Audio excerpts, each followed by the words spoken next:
अमित अरोड़ा किसी व्यक्ति को इतना विस्तार बता रहे हैं कि किस किस प्रकार से किस कंपनी को कितना पैसा लिया गया, एडवांस में पैसा लिया गया। और इतना ही नहीं है, इसमें सिर्फ पैसे लेने और देने का उल्लेख नहीं है, पूरी की पूरी पॉलिसी किस व्यवस्थित ढंग से बनाई गई कि चुनिंदा लोगों के हाथ में ही पैसा रहे और कैश का फ्लो भी उन्हीं के हाथ में रहे। वो चीजें देखकर निश्चित रूप से आप लोगों को भी बहुत दुखद। उदाहरण के लिए पूरे भारत में दो ही बड़ी ब्रांड हैं जो शराब की ब्रांड है, उनके दो ही बड़े अधिकृत जो होलसेलर्स थे दिल्ली में, उन्हीं को दिया गया। जैसे दो बड़ी ब्रांड डीआईजीओ और पेरी रिकार्ड हैं, और उनके दो जो प्रमुख होलसेलर्स हैं, एक का नाम है ब्रांडको और एक इंडो स्पिरिट, जिसका कि उल्लेख पहले भी आ चुका है। और इसमें वह व्यक्ति बता रहा है कि ब्रांडको ब्रांच वाले अमन ढल की तरफ से 60 करोड़ रुपए और इंडो स्पिरिट के समीर महेंद्र की तरफ से के लिए 100 करोड़ रुपए उनके द्वारा देने की बात एक विषय। दूसरा, इसमें वो ये कह रहा, आप सभी जानते हैं, अगर मैन्युफैक्चरर, होलसेलर और रिटेलर, इसके बीच में जो कमीशन तय होता वो कंपनियां तय करती हैं। भिन्न भिन्न रिटेलर्स का कमीशन अलग अलग परिस्थिति के अनुसार तय होता, ताकि उसमें एक स्वस्थ व्यावसायिक प्रतिस्पर्धा यानी एक हेल्दी बिजनेस कंपटीशन बना रहे। पर वो बता रहा है कि पहली बार ऐसा हुआ है कि कमीशन सरकार ने तय किया, और वो ये भी बता रहा है कि कमीशन किसका तय किया, होलसेलर का। देखिए, एक महत्वपूर्ण बात यह है कि मैन्युफैक्चरर के लिए पैसे का इनपुट अधिक होता है, क्योंकि उसे इंडस्ट्री लगानी पड़ती है, चलानी पड़ती है। रिटेलर को दुकान रखनी पड़ती है। होलसेलर जो है वो तो एक प्रकार का इंटरमीडिएट व्यक्ति होता है, उसका कमीशन, यानी होलसेलर जो है वो पूर्णतः कमीशन के आधार पर चलता है, और सर्वाधिक कमीशन उसका, और वह भी सरकार के द्वारा तय। और इसमें वो ये बता रहा है कि कमीशन लेने का औचित्य और आधार क्या था और किस प्रकार से वो पैसा लेकर बाकी लोगों को दिया गया। और इतना ही नहीं, यह भी दर्शा रहा है कि शराब के इस घोटाले के आधार पर लिए गए पैसे का गोवा और पंजाब में भी चुनावों में उपयोग किया गया। और इसके अतिरिक्त यह भी उसने बताया कि 5-5 करोड़ रुपए तक की फीस मिनिमम निर्धारित की गई। और यह वो हम नहीं बोल रहे हैं, जो अवेलेबल वीडियो है आज, जो दिल्ली में सर्कुलेटेड है, उसमें वो कह रहा है कि 5 करोड़ इसलिए रखा गया कि छोटा मोटा प्लेयर आने ना पाए। जिनके पास 80% बिजनेस है उनको 5 करोड़ देने में कोई समस्या नहीं होगी, जबकि मूलतः यह पॉलिसीज जब अन्य राज्यों में बनाई जाती है तो इस आधार पर बनाई जाती है कि छोटे छोटे व्यापारियों को भी काम करने का मौका मिले और प्रतिस्पर्धा करने का भी मौका मिले। अब ये स्टिंग देखने के बाद एक बार मैं पुनः याद दिलाना चाहता हूं, ये वही व्यक्ति हैं अरविंद केजरीवाल जी, भारत के इतिहास के एकमेव व्यक्ति जिन्होंने संवैधानिक पद पर कहा था कि अगर कोई तुमसे पैसा मांगे तो स्टिंग बना लेना, हम उस स्टिंग के आधार पर ही कार्रवाई कर देंगे। कोई अगर स्टिंग बनाकर भ्रष्टाचार का खुलासा करेगा तो हमारी सरकार तत्काल कार्रवाई करेगी। कहां गए वो वचन 7 साल पहले के बोले गए वो बात, और ये बात स्टिंग में आपको देखने के बाद और अधिक स्पष्ट हो जाएगी। अब हम यह कहना चाहते हैं कि स्टिंग होने की जो कुछ चीजें पब्लिक डोमेन में, यह भारतीय जनता पार्टी नहीं कह रही है, यह पब्लिक डोमेन में हम तो सवाल पूछ रहे हैं कि जब इस प्रकार की नीतिगत बातें उभर कर सामने आई, नंबर 2 पॉलिसी आपने विड्रॉ की, नंबर 3, उसके बावजूद आपने उसका समर्थन किया। नंबर 4, पहली स्टिंग पे कोई कार्रवाई नहीं की। नंबर 5, आपने उसके बाद स्टिंग पर कोई कार्रवाई नहीं की है। और आपके आंदोलन के पितृ पुरुष अन्ना जी भी इस पर आपके बारे में लिख चुके हैं। और मेरा मानना है कितना चरित्र बदलता चला जाता है। मैं ये कहना चाहूं कि सत्ता का जो नशा है, जिसमें आज आम आदमी पार्टी सवार है, उसने उसके चरित्र को जितना बदला है, भारत की राजनीति में शायद 7-8 वर्ष के कालखंड में किसी पार्टी का इतना चरित्र बदलते हुए नहीं देखा। अब मैं अनुरोध करूंगा कि आम आदमी पार्टी ने अपने आदमियों के लिए क्या किया है, आम आदमी पार्टी ने अपने आदमियों के लिए क्या किया है, उस सबका एक दृश्य श्रव्य चरित्र चित्रण आप लोगों के समक्ष प्रस्तुत है। इसमें एडवांस, कैश, एडजस्टमेंट, लाभार्थी पॉलिसी बना रहे हैं। यानी जिसको सर्वाधिक लाभ मिला है वो साफ साफ कह रहे हैं कि वो पॉलिसी बना रहे हैं। और 10,000 करोड़ रुपए तक के फ्रॉड की बात कही जा रही है। सिर्फ अब एकदम साफ हो गया है कि ये शराब, दिल्ली की आम आदमी पार्टी के घोटाले की शराब अब सिर्फ नशीली नहीं, जहरीली भी हो गई है। और वह जहर आपको बहुत साफ सामने दिखाई पड़ रहा है। ऐसे लोगों के भी नाम है जो आम आदमी पार्टी के पदाधिकारी रह चुके हैं। अब मैं इस विषय पर अनुरोध करूंगा हमारे दिल्ली प्रदेश के पार्टी के अध्यक्ष आदेश जी। आज की जो स्टिंग देखने के बाद जिस तरह से स्टिंग में जो बातें कही गई है और हमारे राष्ट्रीय प्रवक्ता आदरणीय सुधांशु जी ने जो बातें कही है, उससे ये बात बिल्कुल स्पष्ट हो जाती है कि केजरीवाल सरकार की एक ही है नीति, हर रस्म निभाएंगे भ्रष्टाचार की रीति। हर वो काम जो काम वो करते हैं, उस हर काम में भ्रष्टाचार, करप्शन, अपने लोगों का फायदा।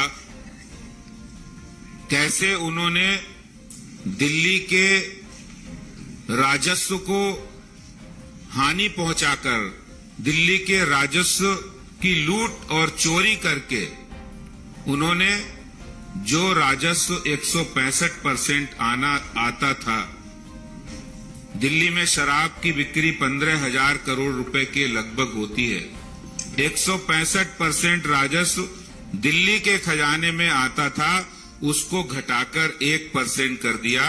क्योंकि वो सारा का सारा पैसा जो दिल्ली के खजाने में आना था, वो शराब के गिने चुने ठेकेदारों को फायदा पहुंचाने के लिए और उनकी मार्फत अंडर द टेबल कमीशन, दलाली लेने का काम आम आदमी पार्टी ने किया है। स्टिंग मास्टर का स्टिंग हो रहा है। आज पब्लिक डोमेन में दूसरा स्टिंग घूम रहा है। पहले स्टिंग में भी बहुत सारी बातें स्पष्ट थी कि कैसे 2% से 12% किया गया, उसमें से 6% उन्हें खुद लेना था। कैसे उन्होंने ब्लैक लिस्टेड कंपनियों को भी ठेके दे दिए जो अपनी बनाई पॉलिसी थी। कैसे उन्होंने कुछ चंद लोगों ने मिलकर, जिनको फायदा पहुंचाना था बड़े प्लेयर को, उनसे मिलकर सरकार ने पॉलिसी बनाई उनको फायदा दिलाने के लिए और खुद फायदा लेने के लिए। और दिल्ली ही नहीं, आम आदमी पार्टी का ये मॉडल बन गया है कि पंजाब में उनकी सरकार आई तो पंजाब में भी वही मॉडल बना दिया। पंजाब में भी उन्होंने 2 बड़े प्लेयर को पूरे शराब का ठेका दे दिया, L1 दे दिया और उसमें हजारों करोड़ रुपए उन्होंने बनाए। मुझे लगता है केजरीवाल सरकार ने ठानी है भ्रष्टाचार की हर रस्म निभानी है। जितने भी भ्रष्टाचारी करने के रास्ते हैं, दलाली है, वो सारे रस्म अरविंद केजरीवाल सरकार निभा रहे हैं। और अब वो कोई भी नियम कानून नहीं मानते, नहीं मानेंगे नियम कानून, ना ही मानेंगे सीवीसी। अब तो हम चलेंगे डीसीसी, यानी direct cash collection. Arvind Kejriwal की काम करने की पद्धति नियम में एक और बड़ा फार्मूला है डीसीसी, डायरेक्ट कैश कलेक्शन। उन्होंने शराब के बड़े बड़े ठेकेदारों से लिया, होलसेलर से लिया और उनको बाद में व्हाइट में फायदा कराया। तो जो स्टिंग आया है, ये स्टिंग ये पूरा दर्शा रहा है कि स्टिंग मास्टर जो ये कहते थे कि कोई भी स्टिंग आएगा भ्रष्टाचार का, हमारे पास स्टिंग ले आना, हम उनके खिलाफ कार्रवाई कर देंगे। तो अरविंद केजरीवाल जी, ये स्टिंग आ गया है और कोई ऐसे व्यक्ति का स्टिंग नहीं है। जो एक्यूज नंबर 9 है, उनका खुद का कहना है, सारी आपकी पोल पट्टी खोली है। तो आप ये बताइए, जो भ्रष्टाचारी हैं, जो आपके उप मुख्यमंत्री हैं, उन पर आप कार्रवाई कब करेंगे, उनको बर्खास्त कब करेंगे? धन्यवाद। मेरा निवेदन होगा भारतीय जनता पार्टी के वरिष्ठ नेता मनिंदरजीत सिंह सिरसा जी से आपको संबोधित करें। आपने अभी स्टिंग में सब कुछ देखा, किस तरह से 100 करोड़ रुपया, जब हम कहते थे तो कहते थे सबूत लाओ, अब तो सबूत भी सामने है। 100 करोड़ रुपया इंडोस्पिरिट ने, 60 करोड़ रुपया अमंडल ब्रिंडको ने, 50 करोड़ रुपया जसदीप कौर चड्डा महादेव वाइन्स ने और 30 करोड़ रुपया दीवान स्पिरिट्स ने। आप देखिए कि एक एक रुपया कमाने के लिए लोग क्या क्या करते हैं। और यहां पे स्टिंग में बता रहे 10 करोड़ रुपया लगाकर लोगों ने 150 करोड़ रुपया कमाने का काम किया। और ये पॉलिसी जो थी, ये सारी टेलर मेड पॉलिसी केवल चंद लोगों को, जो अरविंद केजरीवाल जी के पूंजीपति दोस्त थे, उनके लिए ये पॉलिसी होटल ओबराइस में और होटल अमन में लोधी में बैठकर इस पॉलिसी को बनाया गया। ये मैं नहीं कह रहा, ये वो आदमी कह रहा है जिसने ये सब कुछ देखा है। और आप देखिए 12% कमीशन की गई 2% से, और 12% कमीशन में से ज्वाइनिंग फीस, मतलब 6% जो देता था उसको 6% ज्वाइनिंग कहते थे। और ये दिनेश अरोड़ा जो कलेक्शन एजेंट था, वो 6% सबसे ज्वाइनिंग फीस ले रहा था। और पैसे एडवांस ले लिए गए इलेक्शन के लिए।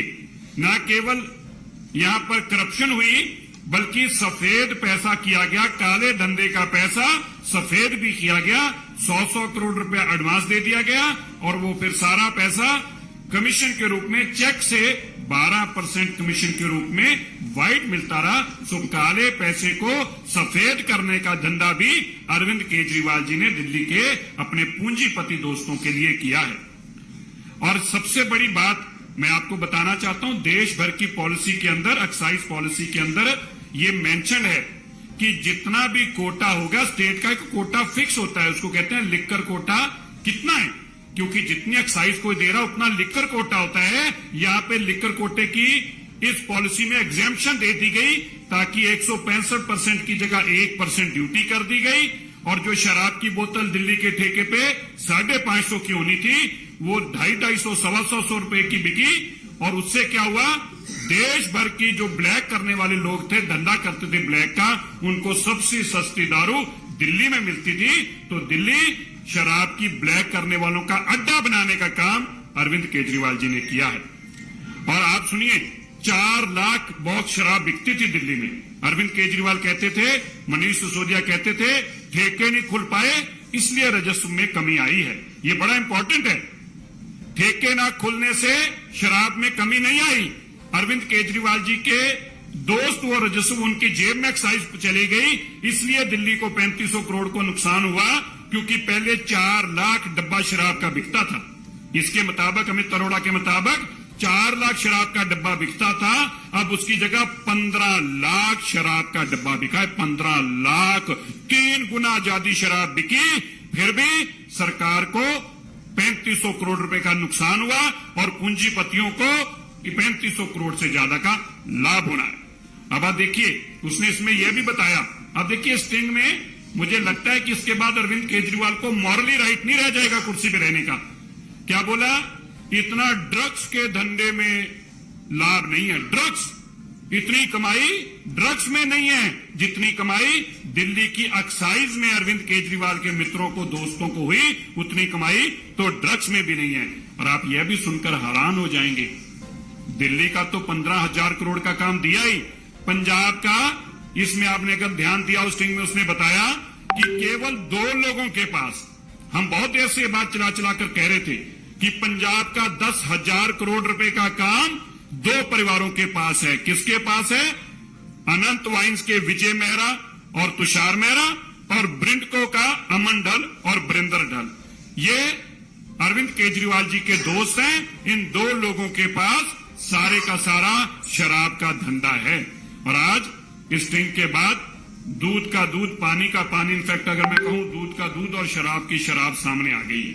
इन लोगों की सारी चोरी अब आपके सामने है। अब ये स्टिंग करने के लिए, जैसे सुधांशु जी ने अभी बताया था, अब स्टिंग मास्टर का स्टिंग हुआ है। अब आप देखिएगा अब ये क्या रोना नया रोएंगे, क्योंकि अब पकड़े गए हैं चोरी, लेकिन उसके मॉरली इनके पास अधिकार नहीं है। ना तो मनीष सिसोदिया के पास कुर्सी पर रहने का अधिकार है, ना तो अरविंद केजरीवाल के पास, क्योंकि उन्होंने संविधान की कसम खाई थी। ये बात आप याद रखिएगा, मंत्री बनने वक्त उन्होंने ये संविधान की कसम खाई थी कि जो भी चीज मेरे संज्ञान में आएगी तब तक, जब तक ऐसा बताना किसी को जरूरी नहीं होगा, मैं शेयर नहीं करूंगा। जबकि एक्साइज पॉलिसी में उन्होंने संविधान की कसम खाने के बावजूद ये सारी बातें इन 4 लोगों के साथ तय की, जगदीप कौर चड्ढा के साथ, अमन ढल के साथ, और ये महादेव वाइन्स के और ये ब्रिंडको के साथ, इनके साथ शेयर करके इन्होंने संविधान की इस कसम को तोड़ा है। इसलिए मॉरली इनको इस कुर्सी पर रहने का अधिकार नहीं है। धन्यवाद। माननीय सुधांशु जी से बस हम अंत में ये कहना चाहेंगे कि या तो अरविंद केजरीवाल जी कार्रवाई करें या स्टिंग को लेकर अपने पूर्ववर्ती बयान के लिए माफी मांग लें। पर सत्ता के नशे में डूबे हुए केजरीवाल जी से हमें आशा कम है, परंतु भाजपा स्पष्ट रूप से मांग करती है या तो इसके लिए माफी मांगे या अपने बयान के लिए माफी मांगे। और यह वाक्य कहना चाहूंगा, हम लोगों ने एक बहुत पुराना एक शेर सुना था, आज लगता है कि ये राजनीति में आकर बिल्कुल उनके ऊपर चरितार्थ होता है। शराब के लिए था कि हजारों घर है डूबे बोतलों के बंद पानी में, जो इसमें डूबे वो न उबरे जिंदगानी में। और ये तो आने के साथ ही डूब गए, और डूबने के बाद क्या क्या दिखाई पड़ रहा है वो इस स्टिंग ने आपको दिखा दिया। यतीन्द्र शर्मा, टीवी 18। आम आदमी पार्टी ने कहा है कि दिल्ली की जनता से सीखने की छाती के बाद 1.5 महीना हो गया तक छुट्टी मिला, तो ये उसकी जो ऑपरेशन हुआ है ये क्या सीबीआई की जरूरत है, क्या आप ऐसे बात मिली है? एक बार वो सार्वजनिक माफी मांग लें। सार्वजनिक संवैधानिक पद पे कहा था ना कि स्टिंग लाओ कार्रवाई करेंगे, उनसे कहिए माफी मांग ले, जो कार्रवाई करनी होगी जांच एजेंसियां करेंगी, पर वो तो माफी मांग ले। जवाब टेक्निकल नहीं है, सवाल पॉलिटिकल है, पॉलिटिकल जवाब दीजिए।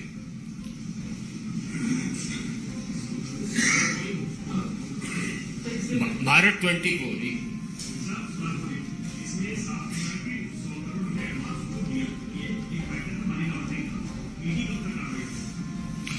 देखिए, यह विषय सीबीआई के संज्ञान में है। जांच एजेंसियां हर चीज के ऊपर वस्तुनिष्ठ आधार पे, ऑब्जेक्टिव आधार के ऊपर कार्रवाई कर रही है, पर सवाल तो उन पे है, वो आकर कहे कि यह सही नहीं है। वो आकर इतना ही साहस करें, जिन लोगों का नाम लिया जा रहा है उन्हीं को सारा का सारा बिजनेस मिला है। और इतना ही नहीं, इतना गंभीर आरोप कि लाभार्थियों ने बैठकर नीति बनाई। The beneficiaries have set down with the government and formulated the policy. ये है नई राजनीति का नया चरण। Pradeep, total TV. तो हम देख रहे हैं कि एक के बाद बीजेपी की ओर से जारी किए जा रहे हैं और 8 तारीख, तो सिलसिला ये आगे भी जारी रहेगा। और क्या ये मानते, ये स्टिंग पब्लिक डोमेन में अवेलेबल है मान्यवर, हमने सिर्फ आपके संज्ञान में प्रेषित किया है, कोई भारतीय जनता पार्टी ने जारी नहीं किया है। ये सर्कुलेट हो रहा है दिल्ली में कल से, तो इसलिए भारतीय जनता पार्टी ने तो सिर्फ उनको आईना दिखाया है कि स्टिंग मास्टर कृपया इस बात का जवाब दें कि स्टिंग के ऊपर अब उनकी नीति क्या है। सुदेशना घोषाल।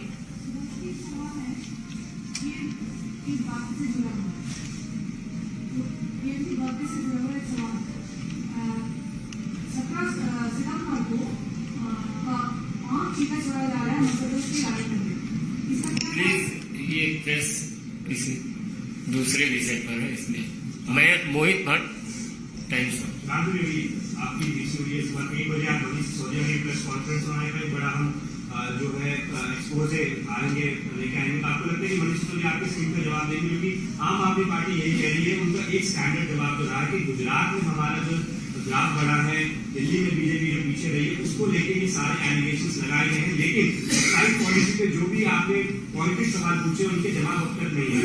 देखिए, भारतीय जनता पार्टी आज तक पॉइंटेड सवाल पूछती रही है, बिंदुवार प्रश्न पूछती रही, पर जो आपने कहा उनका एक स्टैंडर्ड जवाब रहा है। वो स्टैंडर्ड जवाब रहा ये है कि मुझे उस सीट का जवाब नहीं देना है। जैसे मैं मतलब ऑन द लाइटर नोट कहूं, वो एक पुरानी फिल्म थी ना अमिताभ बच्चन की, सत्ते पे सत्ता, जिसमें ज्यादा शराब पी के जब बैठ जाता है तो कोई भी सवाल पूछा जाए तो कहता नहीं मैं नहीं पीना चाहता था, 4 दोस्तों ने बैठा लिया, उसका मेरा छोटा भाई है, वो बहुत स्ट्रांग है, फैट मारता, दीवार में होल हो जाता है, और उसके बाद फिर वही बात रिपीट करता है। थोड़ी देर बाद फिर उससे सवाल पूछा जाता है, वो वही बात रिपीट करता है। तो उनका स्टैंडर्ड जवाब यह है कि शराब की पॉलिसी पर जवाब नहीं देना है, और हमें आशा ही नहीं पूर्ण विश्वास है कि आज भी जब आप बात करेंगे तो संभावना इस बात की प्रबल है कि वो शराब के बिंदुवार मुद्दों पर, शराब घोटाले पर जवाब न देकर फिर कहीं अन्यत्र यत्र तत्र सर्वत्र घुमाने का प्रयास करेंगे। Harsha, Republic TV.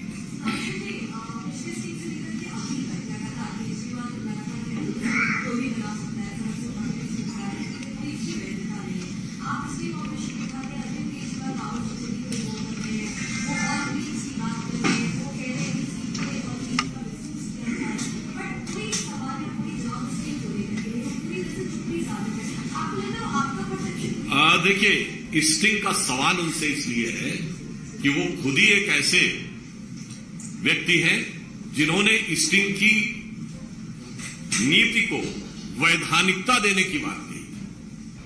हम बार बार कह रहे हैं ना, एक बार वो सार्वजनिक रूप से बयान दें, कहें जो मैंने बोला था। जैसे मैं एक बार अपना स्टैंड बदल चुका हूं, अब न मैं ये कहता हूं कि मुझे चाहिए जन लोकपाल, अब न मैं ये कहता हूं मुझे चाहिए right to reject, right to recall, उसी प्रकार से कह दे। अब मुझे अन्ना को बरगलाया गया था, कांग्रेस से समर्थन लिया था, सब कुछ जिस प्रकार से बदला है, तो उसी प्रकार से यह भी स्वीकार कर लें कि मैंने अपनी बात बदल दी थी। और मैं अंग्रेजी में एक वाक्य कहना चाहूंगा, there is a prevailing sentiment that politics has become a profession, but we believe that politics is not a profession, it is a mission. But the character of Aam Aadmi Party shows that for them politics is commission. Himanshu, Republic Bharat. Sudhanshu ji से मेरा प्रश्न कि आपने कहा कि संज्ञान में आप लेकर आए हैं, इसके पहले भी संज्ञान में लेकर आई थी भारतीय जनता पार्टी ऑपरेशन, उसकी वैधानिकता पर तो प्रश्न खड़े किए गए, सत्य क्या है, किसी को बुलवाया गया है, ये तमाम बातें आम आदमी पार्टी की तरफ से कही जा रही थी। लेकिन आपने बोला कि आप संज्ञान में लेकर आए, लेकिन ईडी के संज्ञान में अभी तक आया नहीं है, क्योंकि कोई एक्शन नहीं है, और इसके चलते आम आदमी पार्टी कहती है कि चूंकि कुछ है ही नहीं, ये तो सिर्फ आरोप लगा रहे हैं, यदि कुछ होता तो अभी तक तो गिरफ्तारी हो गई होती। तो गिरफ्तारी कब तक होगी, ईडी कब संज्ञान में लेगी सिस्टम ऑपरेशन को? देखिए, जब एक संस्था उस पर कार्रवाई कर रही है, एक जांच एजेंसी, तो उस जांच एजेंसी की प्रक्रिया के तहत दूसरी जांच एजेंसी भी समय पर कार्रवाई करेगी।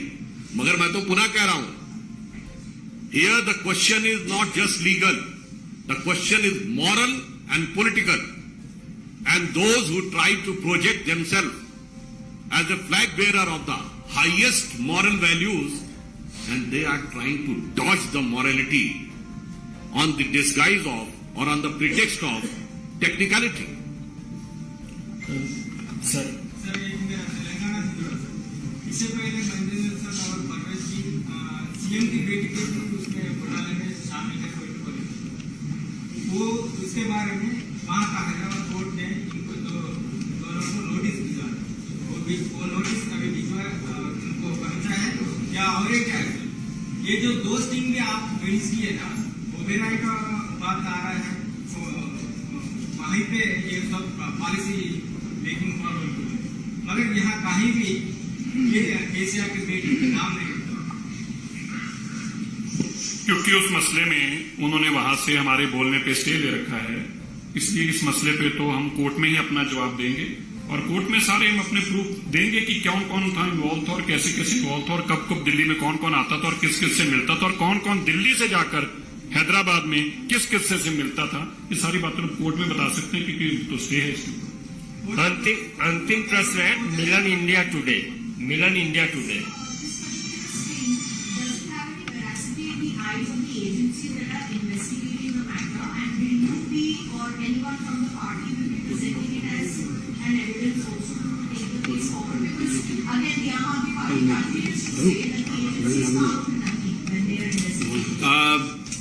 It is, I think, a similar type of question which has been asked by previous journalists also. So I just want to say that as far as the substantivity of this investigation, since we have taken it from the public domain, so agencies which are investigating on the various aspects, they will also take into cognizance and take up whatever the fact they consider fit for pursuing the further investigation. But again, I am saying, as far as Aam Aadmi Party is concerned, such a serious moral turpitude issues have been raised. At least they can come and say that those who are the biggest beneficiary of this scam, we have never interacted with them. And they are not having any role in the making of the policy. But still, if they are not saying, then we can say categorically कि दाल में कहीं ना कहीं तो कुछ काला है, इसीलिए दाल को लगातार घुमाते जा रहे हैं।